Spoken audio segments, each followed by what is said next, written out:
Okay, now we're going to be finding the area of different shapes. So the area of a triangle, we have a formula. Area equals 1/2 of the base value times the height value.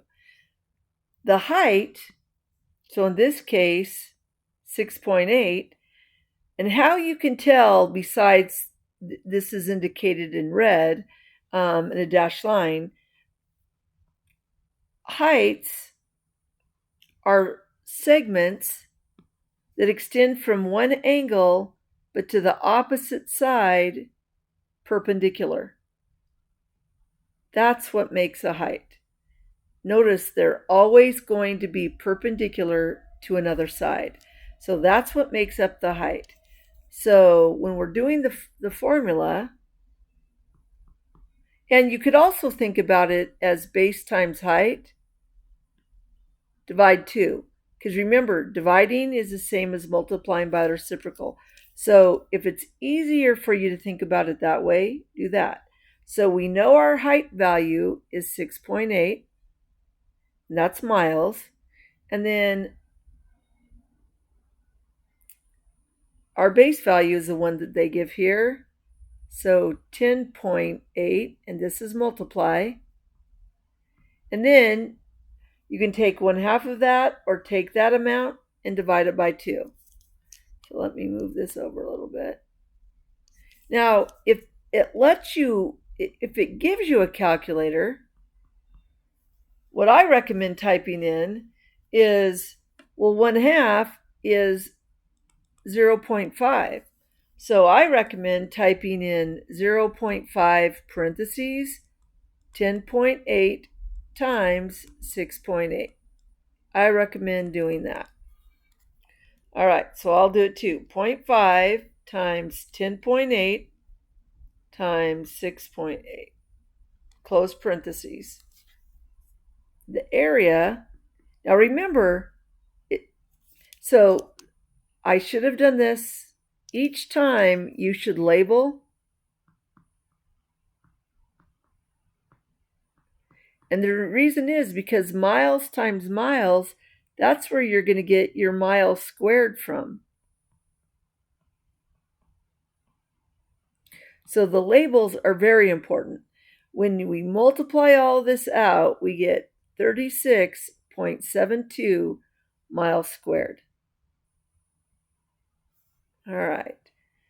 Now a square, it's just all the sides are the same. All of these sides are 7 feet.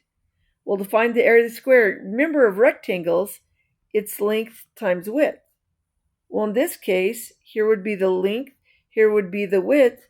Those are the exact same measurement. So if those are the same measurement, it's just like saying, oh, we're just going to take the sides and we're going to square them, because where we get squaring from. So area of this square is 7 feet squared. Well, 7 squared is 49. Feet squared, we just write as feet squared. Okay, for the area of a rectangle, there's a couple of different ways. Normally, what I was taught when I was younger, the long side counts as the length, the short side counts as the width. And some might say, well, or we could think about this is the height, this is the base. And that's true, you could, because the height is perpendicular to the base. So in this case, you could say base times height. I'm going to go ahead and do it as the length times width. So the long side measurement, the length, is 9.3 inches times the width measure is 4.3 inches. So inches times inches will be inches squared, and then 9.3 times 4.3, 39.99 inches squared. Now, if your teacher said they want it rounded to the nearest whole, well, 9 would cause that to round up, would cause that to round up, And then you would say the area is about, so you put the approximation symbol, about 40 inches squared. Okay. Parallelogram, you do have a base and a height. So you need to remember the height is perpendicular to the base. So all they did was they took a ruler and they measured out, extended this line by just showing the red dashed invisible line. They're saying that this part right here, these bases are 10 miles. And then the height from the two bases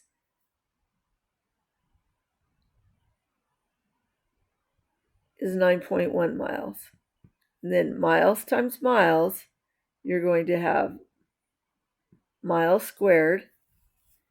And then 10 times 9.1. Many of you knew that already because we just had to move the decimal over one. 91 miles squared.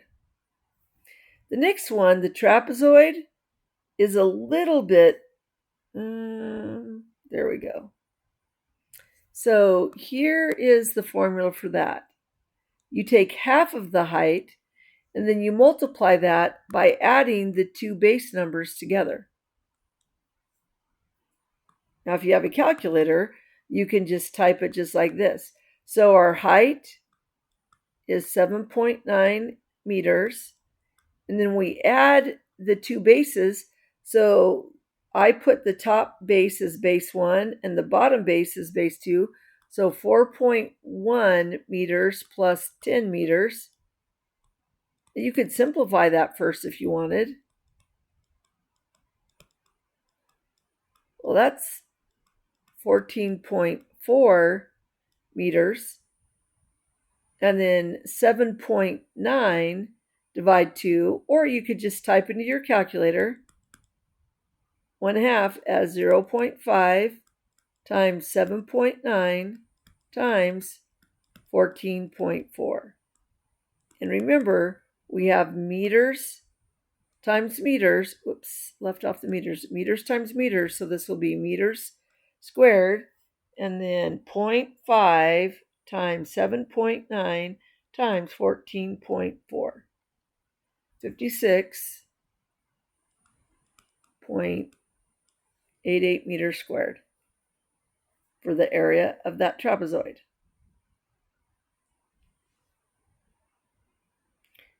All right, circles.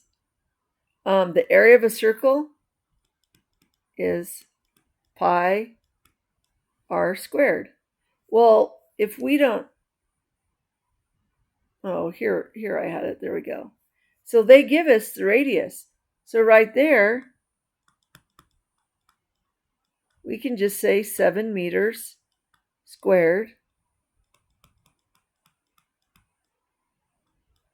Well, that's 49 meters squared, but you always rewrite it as pi comes after the 49, then meters squared.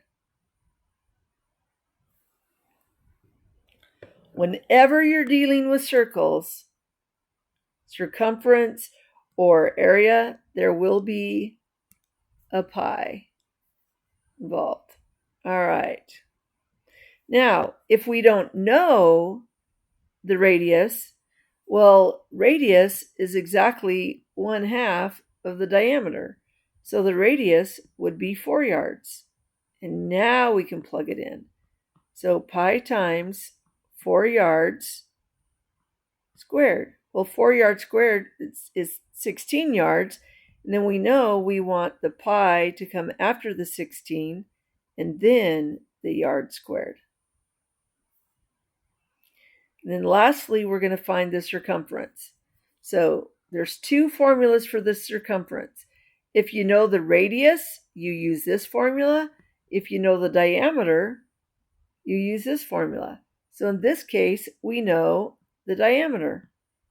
So circumference is equal to 14 pi yards. And then if you know the radius, circumference, sorry, I almost did area. Circumference is equal to 2 times pi times radius. Well, I'm just going to multiply this by 2. I'm going to write it like this. 2 times the radius times pi. And then later the units will come at the end. So let's see. 2 times 5.6, just to be careful that I don't mess up, is 11.2 pi centimeters. Notice if it's an outside measurement, not the area, it's only the unit centimeters, not centimeters squared. When you're finding the area, that's two-dimensional. But when you're finding the circumference, I want to make sure, yeah, when you're finding the circumference, it's just units to the first power. All right, that's it for this one.